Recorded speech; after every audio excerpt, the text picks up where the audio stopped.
కలుగును గాక. క్రీస్తునందు ప్రేమైన దేవుని వాళ్ళరా, బాగున్నారా? మరొక దినాన ఈ రీతిగా ప్రభుని స్తుతించడానికి, ప్రభుని మహింపరచడానికి, ఆయన యొక్క మాటలను మనం చదువుకోవటానికి, నేర్చుకోవటానికి, వినటానికి మనకు చూపిన ఈ కృప ఎంత ఉన్నతమైనది. దేవుడు ఎంతో నిన్ను ప్రేమిస్తున్నాడనే సంగతిని తెలియపరచడానికి ఎంత గొప్ప సంగతి అయి ఉన్నది. దేవుడు నాకును సహాయం చేయుచున్నారు ఈ మాటలు మీ వద్దకు ఈ పరికరం ద్వారా తీసుకురావటానికి. దేవుడు చాలా మంచివారై ఉన్నారు. ఈ మాటల కొరకు ఎదురు చూస్తున్నావా? ఈ మాటలను వినాలని ఆశ కలిగి ఉన్నావా? దేవుడు తప్పకుండా సహాయము చేస్తారండి. నిజమేనండి, ఈ లోకంలో ఎన్నో రకాలైన వార్తలని వినటానికి మనిషి యొక్క హృదయం తహతహలాడుతూ ఉంటుంది. మరి పరితపిస్తూ ఉంటారు ఏదో కొత్త సంగతి వినాలని. ఎథెన్సు అని ఒక పట్టణం ఉన్నదట. ఆ పట్టణంలో ప్రజలు ఎప్పుడు ఒక క్రొత్త విషయాన్ని వినాలని, క్రొత్త విషయాన్ని గురించిన సంగతి తెలుసుకోవాలని వాళ్ళకి ఆరాటం ఉండేదట. నిజమే, కొంతమంది ఎప్పుడు ఏదో ఒక క్రొత్త విషయం, బైబిల్ మాట చదువుకుందాం అనగానే మాకు తెలిసిందే కదా, మేము విన్నదే కదా, మాకు వచ్చిందే కదా అని భ్రమలో ఉంటూ జీవిస్తుంటారు కొంతమంది భక్తులు. మనం అలాగే ఉండకూడదు. దేవుడు చాలా మంచివారు. ఎప్పటికప్పుడు దేవుడు మనల్ని నూతనపరచడానికి ఆయన యొక్క మాటను మన కొరకు సిద్ధపరిచి ఉన్నాడండి. దేవుడు చాలా మంచివారై ఉన్నారు. దేవుడు ఎంతో మంచివారై ఉన్నారు. దేవుడు ఎంతో నిన్ను ప్రేమిస్తున్నాడనే సంగతిని తెలియపరచడానికి నాకు నువ్వు సహాయం చేస్తున్నారు. ఒక చిన్న మాట మనం చదువుకుందామా? సామెతల గ్రంథము 3వ అధ్యాయము 5వ వచనాన్ని ఒకసారి మనం చదువుకుంటే, నీ స్వబుద్ధిని ఆధారము చేసుకొనక నీ పూర్ణ హృదయముతో యెహోవా యందు నమ్మిక ఉంచుము.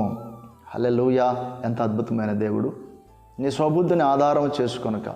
కొంతమందికి వారి మీద వారికి ఎంత నమ్మకమో, ఏమండి, ఎంత నమ్మకం వారి మీద వారికి.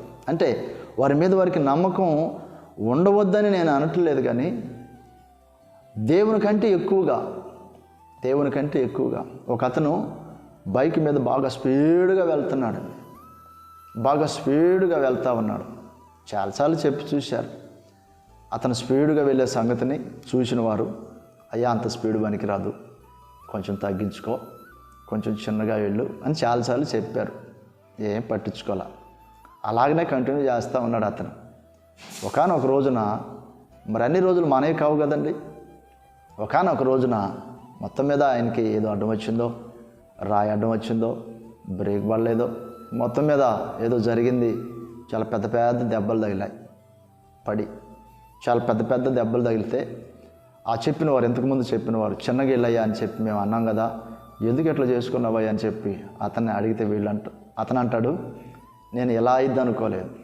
ఏంటంటే, నేను ఎలా అయిద్ది అనుకోలేదు, నేను ఎంత స్పీడ్లోనైనా కంట్రోల్ చేయగలను అనుకున్నాను, ఎలా అయిద్ది అనుకోలేదని ఆ పెద్ద పెద్ద దెబ్బలు పెట్టుకొని సమాధానం చెప్తేవాడుగా ఉంటున్నాడు. మరి ఎలా అయిద్ది అనుకుంటారు? ఏమంటే చెప్పినప్పుడు విననప్పుడు మరి ఎలా అయిద్ది అనుకుంటారు? కొంతమంది స్వబుద్ధిని ఆధారం చేసుకొని పనికిరాని వ్యర్థమైన ఆ యొక్క ఏవైతే ఆలోచనలు ఉన్నాయో వాటిని నెరవేర్చుకోవటానికి స్వబుద్ధిని ఆధారం చేసుకొని, లేకపోతే ఎవరినో మనుషులను, వ్యక్తులను ఆధారం చేసుకొని, వారిని నమ్మి, వీరిని నమ్మి, ఆ పరిస్థితులను నమ్మి స్వబుద్ధిని ఆధారం చేసుకుని దేవుణ్ణి విసర్జించేవారు మన కళ్ళ ముందు చాలామంది ఉన్నారు. అయితే మనం అలా ఉండకూడదని దేవుడు మనల్ని హెచ్చరిస్తున్నాడు, బలపరుస్తున్నాడు. మనమంటే దేవునికి చాలా ఇష్టం కనుక అలా ఉండకూడదు. నీకు తెలియదు, నీకు రేపటి గురించి తెలియదు బిడ్డ, నువ్వు నా మీద ఆధారపడు, నేను నీకు సహాయం చేస్తాను అంటూ ఉన్నాడు. పరిశుద్ధ బైబిల్ గ్రంథంలో ఆయన మీద ఆధారపడిన ఏ ఒక్కరు కూడా విడిచిపెట్టబడలేదనే సంగతి గుర్తించేవా? భౌతికంగా కూడా, ప్రస్తుత దినాల్లో కూడా ఆయన మీద ఆధారపడిన వారు ఏ ఒక్కరు కూడా విడిచిపెట్టబడరు అనే సంగతిని నీవు గుర్తించావా? ఒకసారి ఆలోచించు. ఇప్పటికే నువ్వు చాలా కష్టపడ్డావు కదా, చాలా నష్టపోయావు కదా, చాలా ఇబ్బంది పడుతున్నావు కదా.